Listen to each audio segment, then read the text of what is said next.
Testing 1 2 3. Testing 1 2 3.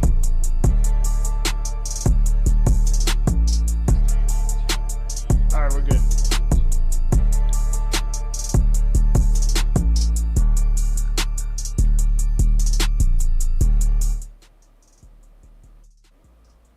How is everybody doing today? eSIMstudios podcast live stream, mobile tech news live stream. It'll be a quick episode. Daughter's birthday is today, so it'll be rather quick. But there is one. There's a new device that came out. I'm sure everybody's familiar with the Poco series. Poco is owned. I came very, very close to purchasing a Poco phone. What was it? The F5 or F6. It was about a year ago. Never got around to it. And we'll get into why here shortly. But today, Poco is a sub-brand. It's owned by Xiaomi, the Mi brand. Released and or launched today. Very interesting specs. Very interesting price tag, may I add. I'm sure you could see by the thumbnail. $399. Could this be? Is this the true flagship killer? Well, we will get into it here. Again, it is my daughter's birthday, so it's going to be a rather quick episode. But I did want to jump into this because this is rather big news, right? I mean, this device is. Now, let's go ahead and pull up. Let me see here. Poco. Let me see if I got my screen share ready. All right, let's do this. Oh, and I got some Samsung news that actually we'll get into here. Actually, let's go ahead and get into that real quick. And then we'll get into Poco F7. So check this out. I couldn't find it. Let me show you what I'm talking about.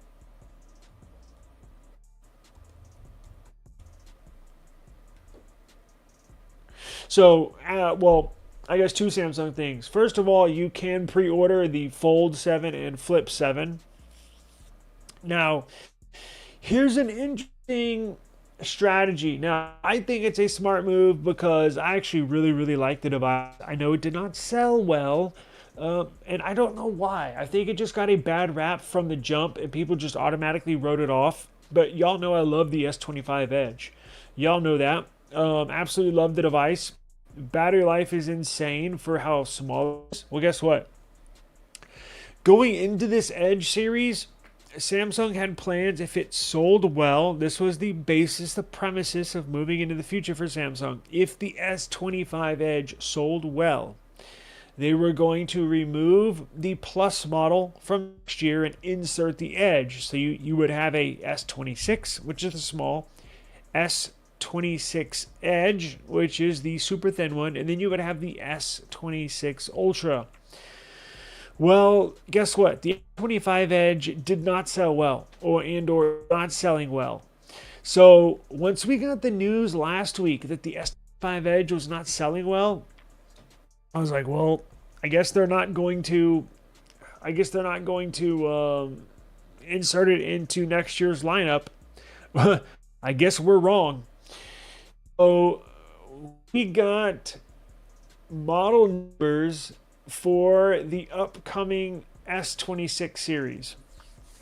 That's correct. IMEIs, as you know, each and every device that's sold has an IMEI. It's basically like a VIN number, like for a vehicle. It's how you can identify each individual device. Every device that gets cellular connectivity, not Wi-Fi, but each device that gets cellular connectivity to the carrier services, gets issued an IMEI number. Well, as each series of each device, when you get a continual yearly release, you have to, it's a big process, and these things take years in advance to plan. But in plan, as we move forward towards the next model, look, the S25 series has been out. It was released and we're launched in January, so we're in February, March, April, May, June.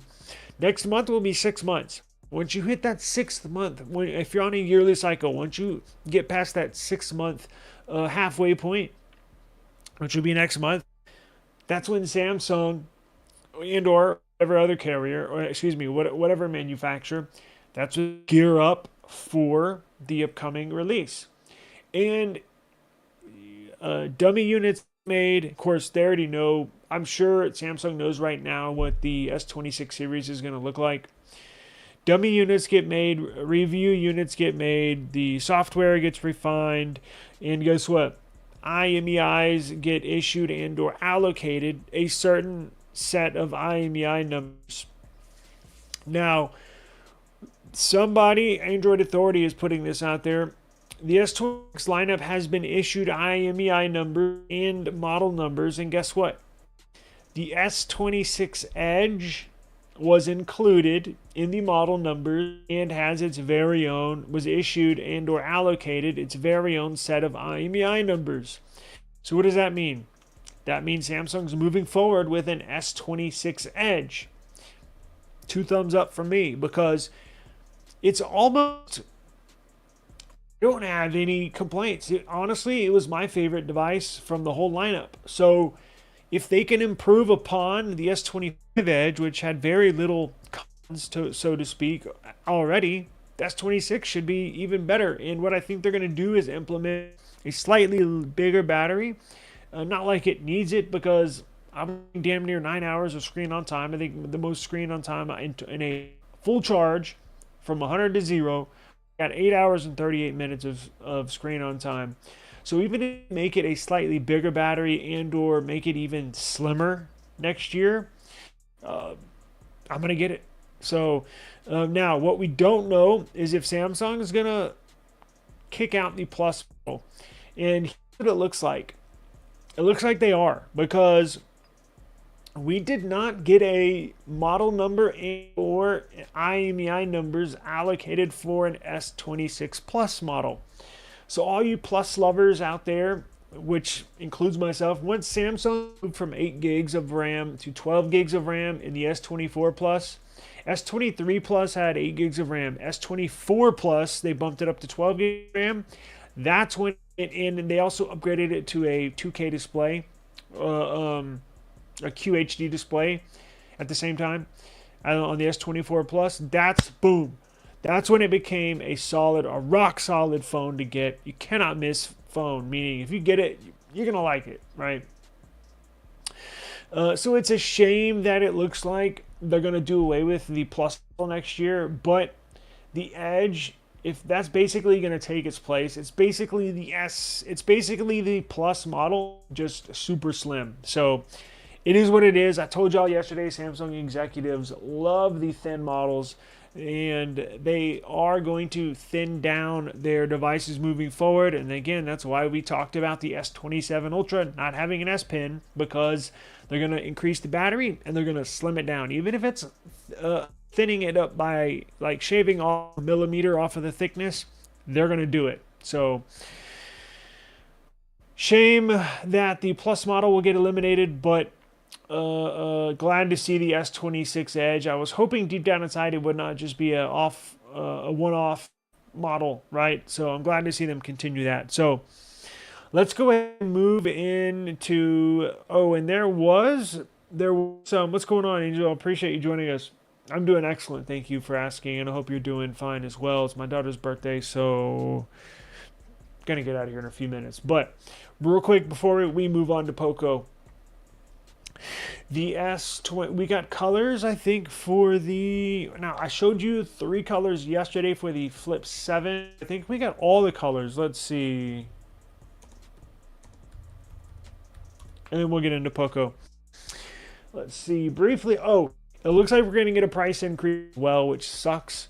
It looks like they're going to increase $100. So the Flip 7 is going to increase $100, and the Fold 7 is going to increase $100. So the Flip 7 will now start at $1,099, $1,100. Now they are introducing a Flip 7 FE, which starts at $700, which is basically the Galaxy Z Flip 6, just rebranded into a Flip 7 FE. But the bad news on the Fold 7, which looks freaking awesome, you're going to see a price increase of $100 as well. So it is what it is. Tariffs probably have something to do with it, right?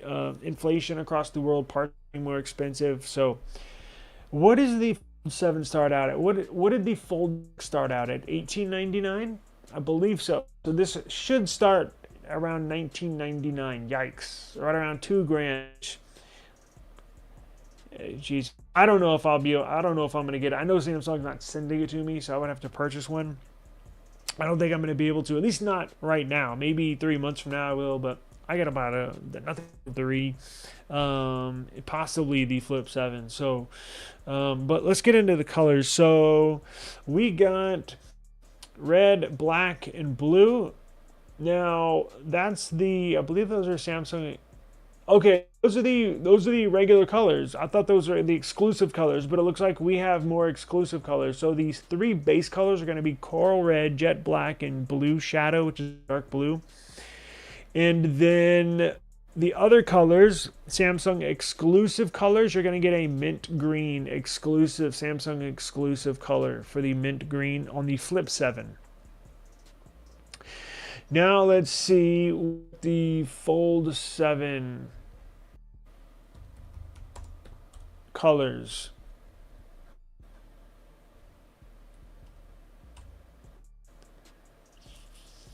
Fold 7 looks like we're going to get 3 colors: jet black, dark blue, and silver. And with a Samsung exclusive color with mint green. Interesting. So it looks like there will be a Samsung exclusive mint green for the Fold 7 and Flip 7. I don't know about the FE, but it is what it is. Probably just basic colors, right? Or it could be the same. Now, we do have words for all the lovers out there that like the Galaxy Buds FE. I'm a big user of the Samsung Galaxy Buds FE. In fact, I got a white and a black here. Samsung's coming out with new affordable earbuds. Now these are my favorite, not just because of the price. These are affordable. I like these because they have the wing on them. All these little AirPod style earbuds, they always fall out. The only ones that stay in my ear all day, every day, are the ones that have the little silicone wings on them, that have the little wings that go up inside your ear.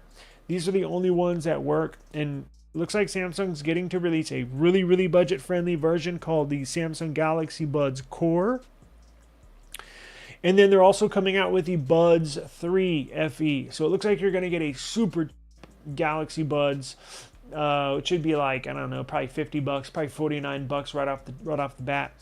And then you're going to see the Galaxy Buds 3 FE, which are going to be probably, what are these, $100, something like that. So you'll get super affordable ones at $50, right around there, and then you'll get the FE variants, which I think I got these on sale for like $79 or $80 a pop. So definitely recommend. The battery life is forever, and you get good quality audio. So I'm a huge proponent of Galaxy Buds. I don't use anything else, honestly.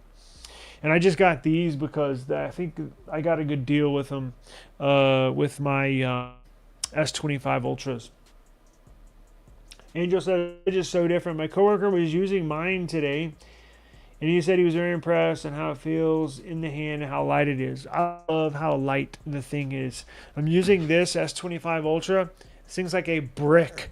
Switching from the Edge to the Ultra, this thing feels like a brick, and you can notice it right off the bat. As soon as you put it in your pocket and you walk out the door, you're like, what the hell? Your pants are falling down. Oh, no, you're good. He says, I'm a bit late, but I'm here to noon. Your birthday is tomorrow. Excellent. My daughter's birthday is today. I'm supposed to make this a quick stream, so I may need to get out of here. But happy early birthday to you, sir. The trade-in might help for the Fold 7. Plus, opening a credit card to get the rewards can lower the price. Yeah, that's true. I don't think I've ever used Samsung. You're talking about in-house financing through Samsung. Yeah, and whenever these launch, I always have a couple of these streams every year. My trade-in hack, where I can basically, I think it's widely known by now, but it's what I always do is, and I'll show you how to do it step by step, but I'll go grab a cheap trade-in to get the most back, right, trade-in value for that device. That'll save hundreds of dollars, but we'll do that when these get released, and we'll cover all this. But let me jump into the Poco so I can get out of here. You like that? Yes, very nice phone. So the Poco F7 released today, and I had mentioned when I started this that I got close to buying, I believe, last year's model, because I think it was about a year ago. It was either the F5 or the F6. But I saw it, saw the spec sheet. I actually stayed up, I think like 5 in the morning. I stayed up last time to watch the keynote and the launch, and I was very impressed, and I never purchased it. I think because I had just purchased the Nothing Phone 2A at that point. And again, very few phones have been sent to me free of charge, only a handful, and most of these I got to buy myself. So even I have to watch what I spend. It's a very expensive hobby, but yes, I sent this in on the chat. Well, I got close to buying it last year. Now this one came, and I thought, you know what? Damn it! Now the Nothing Phone 3 is coming out next week. And I'm like, I'm definitely getting that. And I'm like, I really want to get this Poco phone. But it got me thinking, if you look at the specs, and we'll pull it up right now, they are very similar to the Nothing Phone 3, and it's half the price. Half the price of the Nothing Phone 3 with basically the same specs. Now, camera quality may or may not be that much different. Honestly, we won't know with the Nothing Phone 3 until we get it. I'm assuming the Phone 3 is going to have better sensors, but we don't know yet. So let's look at this Poco F7. I got it pulled up right here in my search results already. So here we go.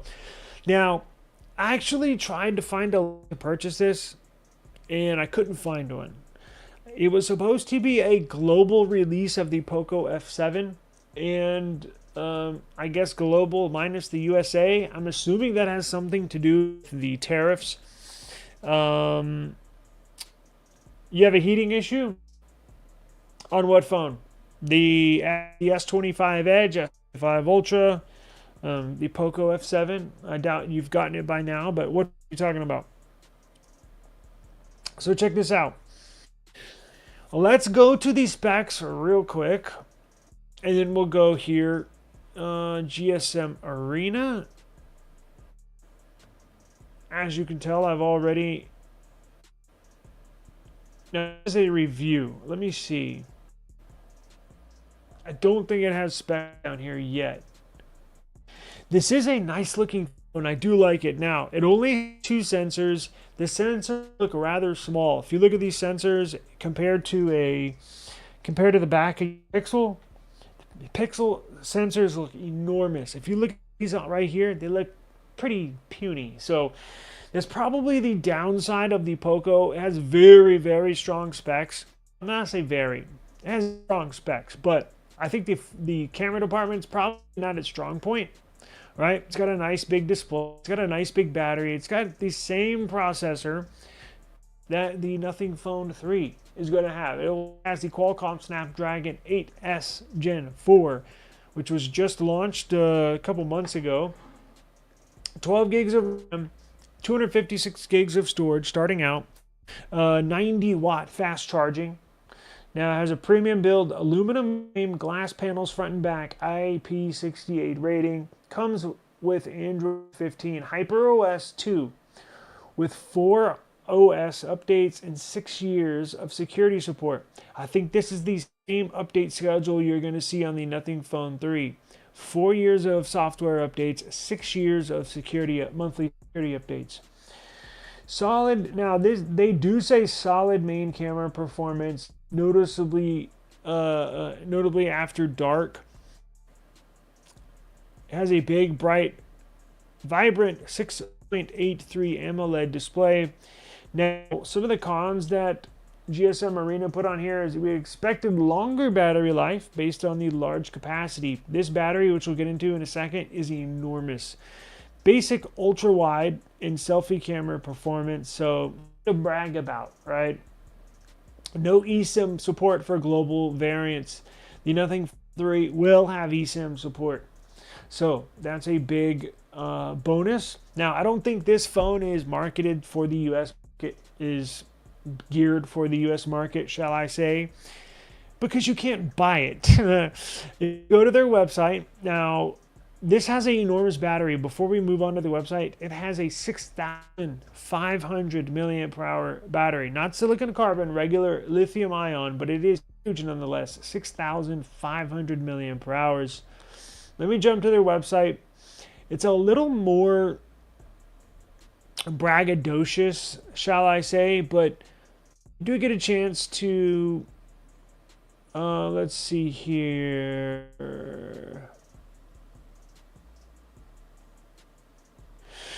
Their website. You get basic specs, but one thing I did like about this is the new vapor chamber.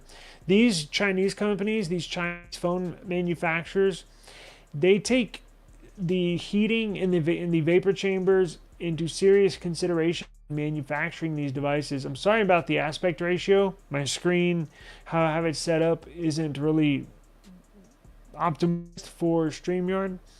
You're doing 2 million points in Antutu. This is the same processor that Nothing is using for their phone 3. So specs shouldn't, the scores and performance shouldn't be identical, but I think comparable, right? Because they'll get the CPU, but they have to fine tune it with their software. It does come with UFS storage 4.1.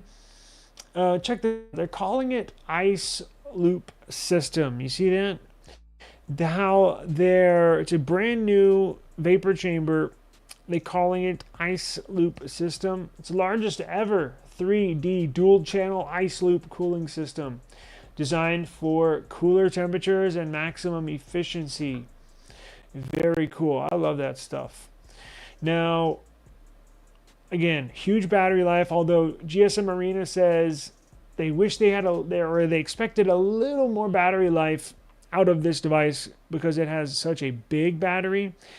But we don't have specifics. It has a nice, as far as how the screen on time and the utility, but you won't get that. It was just released today. I'm sure here in the next week or two, you'll be get some good battery life videos here on YouTube. I was actually considering buying this, but I don't think we can, which we'll investigate here shortly. Eye care, it does. This is one thing more United States, but more phone we have available to us in the United States. This is one thing I wish they would focus on a little more. It's PWM, pulse width modulation. And some people, not a lot, people get migraines when they first switch to a new phone. That's because the blue lights, the high refresh rate, sometimes messes with people's eyes, brains, headaches. It's happened to me once. Now, you will get used to it. So if you do have a phone that gives you headaches, or maybe you don't put two and two together, that happened to me. I can't remember what phone it was, about 2 years ago. Started using a new phone, and I was getting migraines. Like the first few days of using it, boom, it hit me out of nowhere. Maybe I'm getting headaches because of this phone. And the phone I was using did not really have good PWM management. But you do get used to it. Unfortunately, headaches get less and less the more you use it, but it's just a pain in the ass. So this has Wet Touch Display 2.0, just like kind of like OnePlus has on their OnePlus 13 devices. Now these cameras, you get a 50 megapixel Sony IMX882 with 1.5 aperture, optical image stabilization with a 6P lens, whatever that means, and you get an 8 megapixel ultra wide. So you're getting a 50 megapixel in the back and an 8 megapixel ultra wide. I have a feeling the people that are buying this phone are not necessarily people that take a lot of pictures or care necessarily about pictures. This is more of a more affordable gaming phone, if that makes sense. I'm sure it'll take decent photos, but nowhere near pixel level. But I think people are buying this to basically, it's a cheap gaming phone. Let's just Tell it how it is. It's a cheap gaming phone. Cheaper. I mean, it's no slouch. It's got a nice, but when you compare it to a real high performer that has the very best Snapdragon 80 Elite, like a, I don't know, OnePlus 13, or some of these other Chinese phones that have the 80 Elite in there, that's the maximum gaming phone. But those are typically $600, $700, $800. This is $400, and you get a flagship experience with a CPU. They're going to implement some AI into there. Of course, they make every shot look nice, which they should do. 20 megapixel front facing 20 megapixel front facing camera, sensor up front. Let's see. I like the design of this. Now, the problem is, if you do want to get this,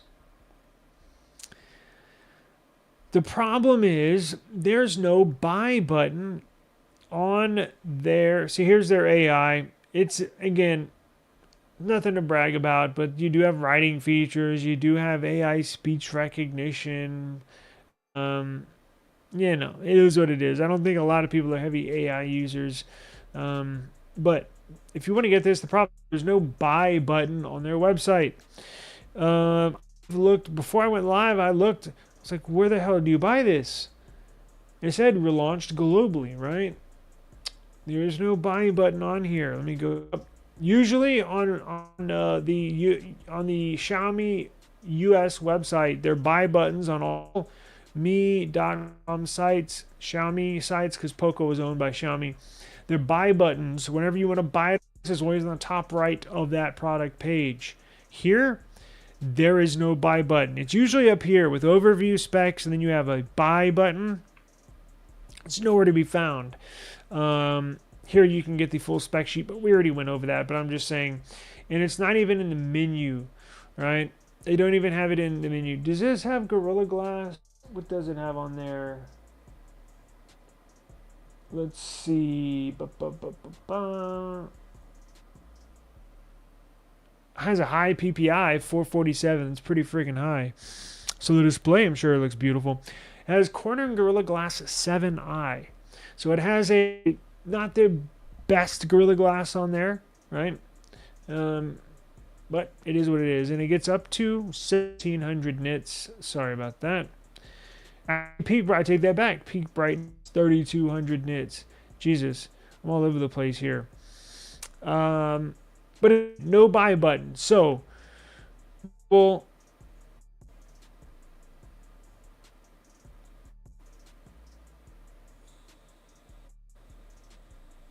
new Poco F7, nowhere to be found. So if you want to buy this, it looks like the only place you're going to be able to get this is probably on eBay. But you're going to be paying a little more because somebody purchased it wherever they in another country, and they're adding on. They want to flip it and make a profit, right? So I'm assuming instead of buying it for $400 like they have MSRP, probably going to find this for sale right around $500. Maybe that's for the base 12 gigs of RAM, 256 gigs of storage. If you want the upgraded 12 gigs of RAM, 512 gigs of storage, you're probably going to be paying upwards close to the 600 range, which doesn't even get an option in my brain. And even at the upgraded price, or if you're buying it on the aftermarket, like on eBay, even at $500, I'm not getting it. I only consider getting it if it was like $399, right? Like, so out of pocket with taxes, you're paying like $420, right? Something like that. I was like, I could do that. Anything over that, no, because then you're getting up to, let's look at the competitors. Anything over the 420 range, and you're getting into Pixel 9a, which is $499. Now, I know it doesn't compare performance-wise, but it will take way better photos and videos than this. $499 for the Pixel 9a. You can even get a Pixel 9, which has even better specs, for right around the same price. Let's be honest. You can find them on OfferUp, on Swappa, on Mercari, on eBay. And then you're getting into the OnePluses, and that's where it'll blow this away. The the OnePlus 13R. Now, I know it has last year's flagship CPU, but if you're talking about performance, last year's Snapdragon flagship CPU, what is it, the 8 Gen 3, probably beat the 8S Gen 4, which is in this new Poco F7 phone, performance-wise. But the OnePlus 13R, I would imagine, has better specs all around. Now, that's a little more expensive brand new, but if you want to buy one brand new, I believe you can get them for $499. Look, one of our viewers said just the other day he found one for $400, a OnePlus 13R, and that has better specs than this. So right around 400 is like the most I would pay, right? Anything over that, it's kind of not worth it. So that's why it kind of intrigued me. Yeah, I might be able to actually, I can see myself buying that. And then there was no buy button. And the thought kind of left my brain, right? Because again, I would rather have a OnePlus 13R than this. Hell, honestly, I'd rather have, again, everybody's different, right? I'm not a gamer. If you're a gamer, you might want this phone. If you're a gamer, you might choose this Poco F7 phone over a Pixel 9a, right? Or over a Pixel 9. Where I'm sitting right here in my seat, I would rather have a Pixel 9 over this device. Now, that's just me. Again, I don't game. You know, I do a lot of photos and videos, so that's why I continually use Pixel to this day, right? So, and then you can also get probably get a Samsung Galaxy S24 Plus. That's right, last year's flagship, not mid-range, but mid model, right? Not the small, not the ultra, but the S24 Plus. That has better specs than this phone, and you can find one used, mint condition, for right around $500. I've seen them out there. So once that price starts going up, there's better options out there. But starting price at $399, pretty good deal. But again, what are your options? And only you are the judge of that, right? Only you know how you use your phone. If you're a big gamer, if you play a lot of games, it's a pretty good option at $399. But again, there's other options once that price goes up a little more. So I got to run. It's my daughter's birthday. I do appreciate the time. I did wanted to get this in quick. The gaming test between the F7 and the S5 Ultra and the Poco F7 come out on top.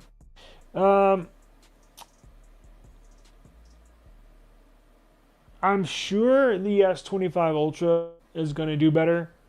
It has a better processor, right? So I'm sure it will do better. Although the Poco phone, like, that's the thing I wish they would implement more in the more popular phones here in the US, is like sampling rate, right? Is the touch rate, was it touch sampling rate? Or some phones, even Motorola has a phone that has 144 hertz refresh rate, right? Which is good for games. But the S25 Ultra is only at, 120 hertz refresh rate. I think this Poco F7 has 144, I believe. So it has a higher refresh rate. So just raw performance, the S25 Ultra. But this is no slouch. This Poco F7 is definitely no slouch. Let's see. Touch sampling rate up to 480 hertz. Instant touch sampling rate 2560 hertz. Interesting. The 2560 hertz instant touch sampling rate is activated under game turbo mode. So very interesting. There's a little things that I wish these more mainstream companies for us, like Samsung and Google, I wish they would pick a couple of things of these Chinese phones that they would implement in their phones. That's just me, but I gotta run. It's my daughter's birthday. I do appreciate the time. We'll have a more in-depth live stream tomorrow, show tomorrow. But I did want to get this out there since it did get released today. Maybe I'll do some snooping around and see if it's possible to buy one at $399 instead of a high rate on the third-party market. But appreciate the time. I hope everybody has a wonderful afternoon, and I will see you tomorrow. Audio cuts in and out. I tell you what. Giz Top. Yes, Giz Top. Yes, yes, yes. Good point. Sure you can find it there at a decent price. Damn, man. StreamYard. Alright, I gotta run. I'll look into that and see what I can do. Maybe I need to rewire my microphone, but who knows? StreamYard's been real shitty lately, and they just raised their prices. Alright, man. Peace.